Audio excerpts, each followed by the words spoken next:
kalau ada yang nanya atau mau menjatuhkan malah dilihatnya dari sisi positifnya aja. Oh, makin kita pelajarin lagi. Oh, kasih malah jadi sedih sih, malah kasihan gitu kadang ya. Aduh, kasihan banget kemarin dia baru taunya berarti baru separuh banget gitu ya. Coba dia tahu seluruhnya gitu ya, mungkin dia tetap muslim sekarang gitu.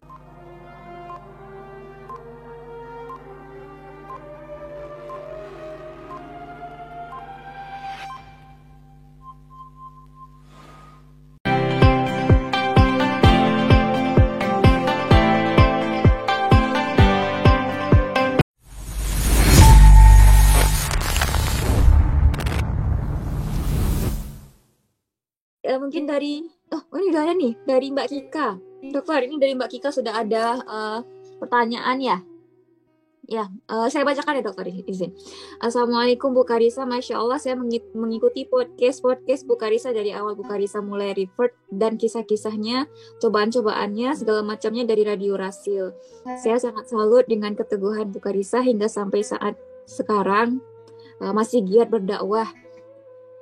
Gak nyangka banget bisa mendengarkan kajian dari Bu Karissa langsung. Alhamdulillah. Iya, dari podcast mana tadi? Oh ya, dari awal Dokter Karissa mulai refer dan kisah-kisahnya, cobaan-cobaannya, segala macamnya dari Radio Rasil. Ini dari Mbak Kika, dokter. Ini pertanyaannya. Ya, saya sangat salut dengan keteguhan Bu Karissa hingga sampai saat sekarang masih giat berdakwah. Gak nyangka banget bisa mendengarkan kajian dari Bu Karissa langsung. Alhamdulillah. Saya juga alhamdulillah, Masya Allah. Saya juga alhamdulillah. Ya, jadi dari Mbak Kika, saya ingin bertanya, sejak Bu Karissa pertama kali kembali ke Islam, pernah tidak Bu Karissa menemukan sesuatu dalam Islam yang Ibu Karissa rasa sebuah celah atau cacat atau yang tidak baik dari Islam dan membuat Dokter Karissa ragu dan ingin kembali ke agama sebelumnya? Atau apa pernah Dokter Karissa merasakan ingin menyerah atau hampir menyerah? Ketika Dokter Karissa ingin menyerah, apa yang biasanya menguatkan Dokter Karissa untuk tetap istiqomah dan tetap berpendirian teguh dalam Islam? Masya Allah, jazakumullah khair. Begitu dari Mbak Kika, dokter. Silakan dokter. Sepanjang sampai saat ini gitu ya, alhamdulillah itu saya selalu pertama itu memang awalnya itu kita kan melakukan ini bukan karena motivasi tertentu gitu ya misalnya, atau apalah gitu ya kalau orang menganggap segala miring lah tentang motivasi saya melakukan ini gitu ya. Tapi betul-betul diri kita yang paling tahu ya kenapa kita memilih jalan ini gitu.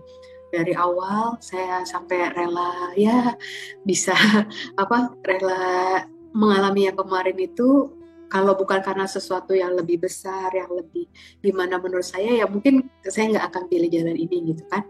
Jadi yang pertama itu tauhid kita itu, kenapa dulu tuh saya juga heran gitu kalau baca berpeganglah pada tali agama Allah itu ya, itu juga kenapa begitu gitu. Ternyata memang satu-satunya yang menguatkan yaitu ketika kita berpegang pada tali agama Allah, kepada akidah itu yang kayaknya ada angin apapun gitu ya, ada badai sekalipun gitu ya, kita bisa tetap kokoh gitu ya, nggak goyah gitu. Itu kalau yang saya pribadi rasakan gitu. Karena dasarnya dulu gitu, tauhidnya dulu gitu. Dan dibilang kan memang tauhid itu kayak akar yang menghujam gitu ya, akar pohon yang menghujam gitu ya ke dalam tanah gitu ya, semakin kokoh akarnya gitu ya, ya semakin kuat pohonnya gitu kan. Jadi itu sih yang pertama, itu yang menurut saya waktu itu jadi pegangan saya. Yang kedua, saya yakinin juga itu bahwa Al-Quran itu adalah benar-benar kitab suci yang diturunkan Allah, yang dijaga Allah dari perubahan dan sebagainya. Jadi apapun isi yang ada di dalamnya itu saya yakin dulu bahwa itu benar, itu dari Allah. Itu ya. Jadi ketika ada tadi pendapat orang, buku, berita gitu ya, yang berkata tidak sama dengan apa yang ada di Al-Quran, ya nggak masuk gitu, nggak masuk hitungan gitu ya, nggak usah dipedulin juga gitu. Itu yang jadi pegangan saya. Yang ketiga itu selalu juga prinsip saya itu husnuzon billah gitu, prasangka baik sama Allah gitu, prasangka baik sama orang gitu. Jadi kan dibilang Allah itu melakukan sesuai prasangka hambanya. Tadi ya kayak Bunda Siti Hajar, kalau kalau begitu pastilah Allah pasti tidak akan membiarkan kami gitu ya. Masya Allah, padahal nggak tahu jalannya ya.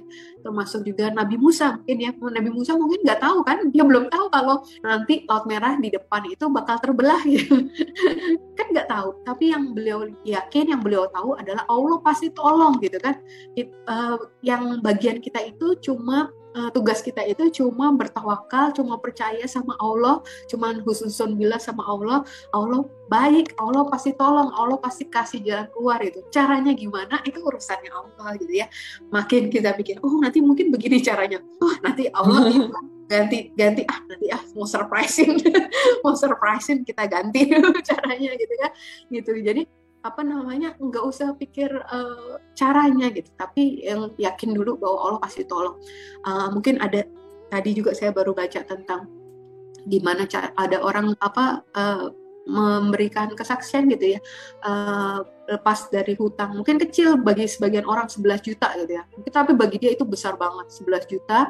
Alhamdulillah dia melakukan banyak amalan sampai dalam 3 bulan hutangnya itu lunas gitu dengan cara yang diridhoi Allah gitu kan.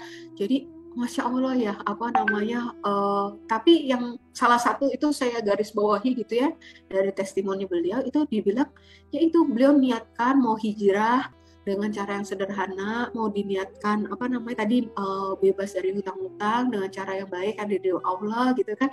Itu Masya Allah ya, terus yakin bahwa Allah pasti nolong gitu.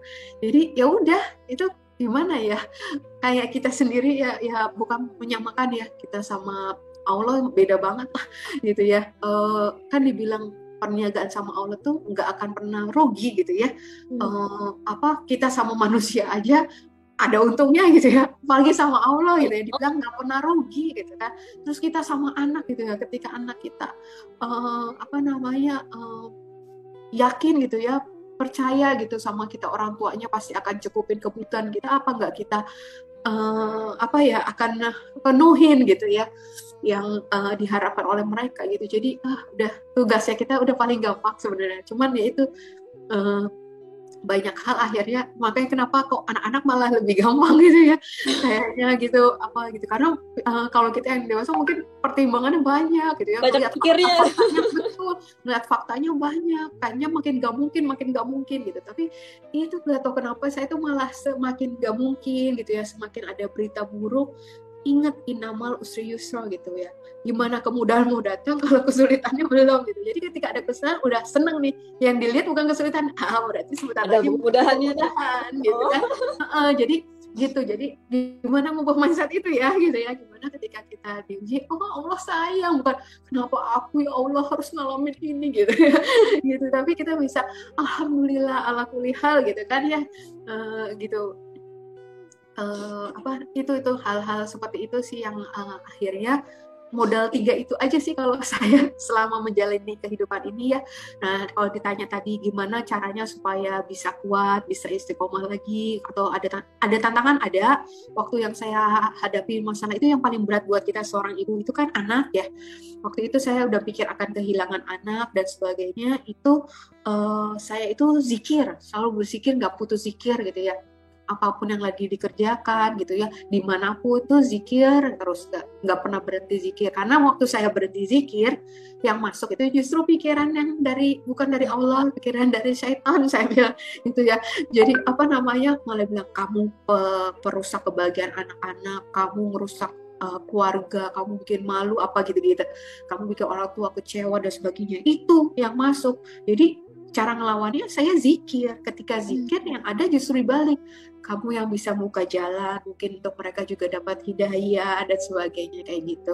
Itu satu zikir. Yang kedua yang selalu saya amalkan ya tadi, balik lagi apapun itu, balik lagi ke Al-Quran gitu. Waktu itu saya ragu tentang anak-anak itu gimana, saya dapat Quran surat Sabah ya ayat 37, dikatakan bukan hartamu dan anak-anakmu yang mendekatkan dirimu kepada kami, tetapi orang-orang yang melakukan kebajikan gitu ya, yang akan aman sentosa di tempat-tempat yang tinggi gitu ya. gitu apa jadi oh iya ya udah kan Allah maha mengembalikan gitu ya, Allah yang punya semuanya, kalaupun nanti anak saya diambil gitu, saya pikirnya kan, saya udah mikir sebatang kara aja waktu itu, tapi masa Allah nggak sanggup kembalikan, kalaupun Allah nggak kembalikan ya udah punya Allah aja, Allah udah bisa beribadah kepada Allah yang benar aja, itu udah lebih dari cukup buat saya gitu ya, gitu. Jadi ya udah gitu, jadi waktu saya itu kalau saya bisa diapa-apain gitu ya, sampai ada biasanya kan kisah mualaf tuh dari sampai menderita banget, disiksa banget, sampai ada yang sampai meninggal dan sebagainya.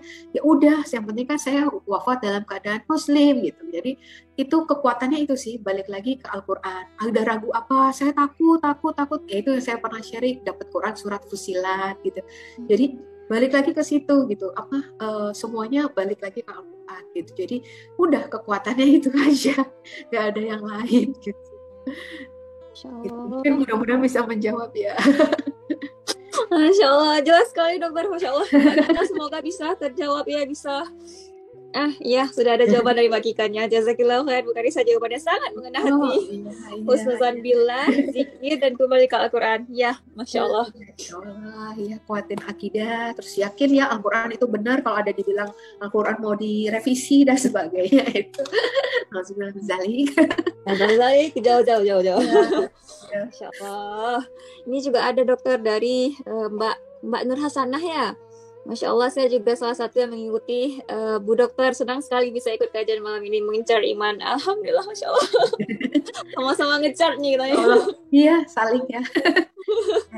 Mau bertanya judul buku rekomendasi dari Bu Dokter yang tadi disebutkan. Buku yang dari Ustadz Felix kali ya? Ustadz Felix ya, buku Ustadz Felix bagus-bagus ya. Ada yang tadi sih saya ambilnya dari Yuk Berhijab. Tadinya The Miracle of Muslimah itu banyak banget. Buku fikih wanita di rumah tuh kebetulan banyak banget gitu. Tapi mungkin ada yang lebih pantas menyampaikannya gitu ya, fikih wanita gitu. Kalau ini saya ringan-ringan aja gitu ya, yang saya juga udah rasakan, alamin gitu ya. Yang fikih wanita ada buku bagus-bagus banget juga. Yang ini judulnya Yuk Berhijab, Ustadz Felix Xiao, bukunya warna pink banget. Pink gonjreng gitu. Mungkin di online banyak ya. Iya. Begitu ya Mbak Bu lagi. Mbak Nur Hasanah ya. Masya Allah ya, semoga bisa. Arigato Mbak Nila, yang kebaca cuma di bawah nih Mbak Kika, maafkan saya. Jazakumullah khairan dari Mbak Kika nih dokter. Jazakumullah khairan, pengurus BPIP IPMI selalu mengadakan josika yang seru-seru dan pengisinya keren. Masya Allah.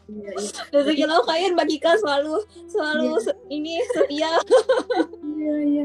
Jadi kajian muslimah ini ya, disebutnya itu ya, Jusika ya. Jusika. Bikin di sinilah Jusika ya. Boleh dokter.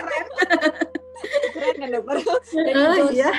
Joshi itu kan perempuan, jadi Kai itu pertemuan, jadi artinya pertemuan perempuan, jadi kan bahasa kita kan ya kajian perempuan gitu loh. Iya betul. Kai. Iya. Kalau tadi yang The Miracle of Muslimah itu ya berhubung temanya tentang itu ya.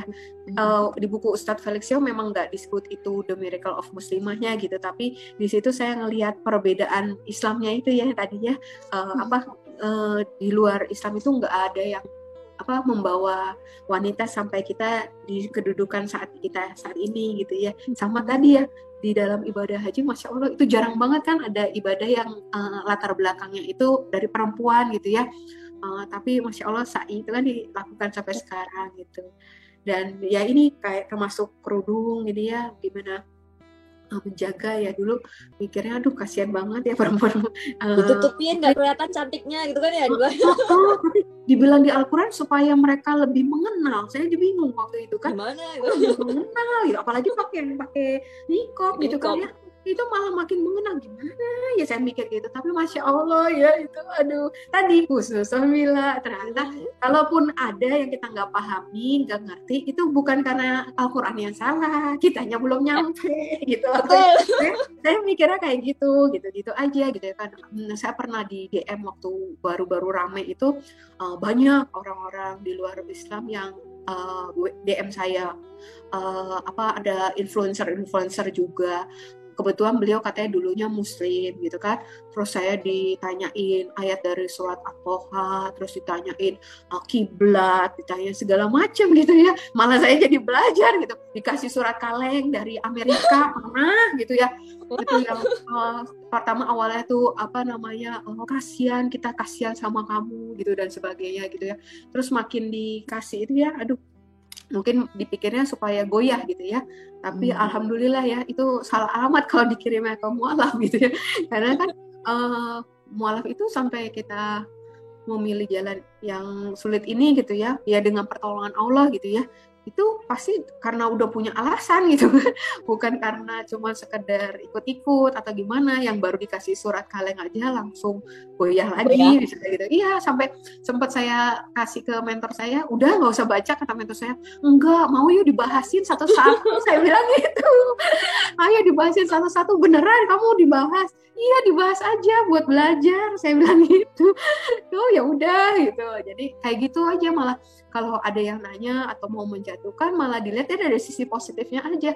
Oh, makin kita pelajarin lagi. Oh, malah jadi sedih sih, malah kasihan gitu kadang ya. Aduh, kasihan banget, kemarin dia baru taunya berarti baru separuh banget gitu ya. Coba dia tahu seluruhnya gitu ya, mungkin dia tetap muslim sekarang gitu. Itu sih yang malah jadi bukan sakit hati, bukan kesel, tapi lebih ke ya kasihan gitu ya. Gitu lebih ya jadi doain gitu. Masya Allah. Dari Mbak Kika nih, dokter, tadi yang surat-surat kaleng itu jadinya dibalas gitu atau gimana? Enggak, dibahas aja gitu. Enggak dibalas, cuman saya pribadi itu malah jadi bahas sama ustazah gitu. Bahas ini kok dibilang gini ya, emang ada ustazah hadis bilang gini? Oh bukan, itu hadis apa? Dibilang gitu kan, orang taunya hadis aja. Dulu saya juga tahu, oh namanya Al-Quran sama As-Sunnah. Oh, As-Sunnah tuh dari hadis. Oh, kirain hadis tuh udah semuanya benar gitu ya. Ternyata hadis ada tingkatnya lagi ya. Baru dipelajarin, bahkan ada yang palsu, ada yang dhaif gitu kan. Ada hadis lemah, hadis yang maksudnya yang sahih gitu. Jadi itulah jadi belajar lagi gitu. Ini sama ini surat kaleng ini ada di blog ini gitu-gitu. Jadinya kita malah nemuin gitu. Oh, dia ngopi dari blog ini nih gitu. Gitu. Jadi malah kita kayak riset gitu, malah jadi browsing gitu ya. Alhamdulillah ya, malah hal seperti itu santai aja sih, kayak pun hari ini gitu ya, misalnya banyak Islamfobia dan sebagainya, atau kita dicap negatif dan sebagainya, nggak tahu nih teman-teman minoritas di sana gitu ya, Masya Allah itu yakin aja gitu ya, kita sama Allah, tenang aja gitu, karena kalau kita balas gitu atau dengan yang negatif juga gitu ya, sayang malah gitu ya, kan dibilang Islam rahmatan lil alamin, nanti terbukti sendiri kok, kebenarannya itu terbukti sendiri gitu. Saya udah dibilang macam-macam lah, alasan ini apa, nyari perhatian kah, nyari kesempatan kah gitu, mau kawin lagi kah gitu. Udah banyak, nanti kan terbukti sendiri dengan waktu gitu kan, kayak gimana. Mungkin kalau dasarnya seperti itu aja, yakin saya nggak sampai setahun kali udah goyah lagi gitu ya, karena kan ketika belajar aja bisa aja nyerah dan sebagainya gitu ya, belum omongan orang atau apa, atau yang berita ada itu, tapi kita nggak fokusnya ke situ sih, kita yakin gitu, kita yakin sama Allah. Biasa itu kalau saya selalu bilang, kalau yang bagus itu ya orang bisa ngerasa tersaingi, terasa insecure gitu ya. Tapi kalau kita biasa aja, orang mungkin nggak insecure, santai aja gitu kan. Justru karena kenapa sih sampai heboh banget atau gimana banget? Oh berarti kita ada sesuatu nih gitu. Gitu baik gitu. Iya, justru karena mungkin mereka menyadari sesuatu yang beda nih sama Islam gitu ya.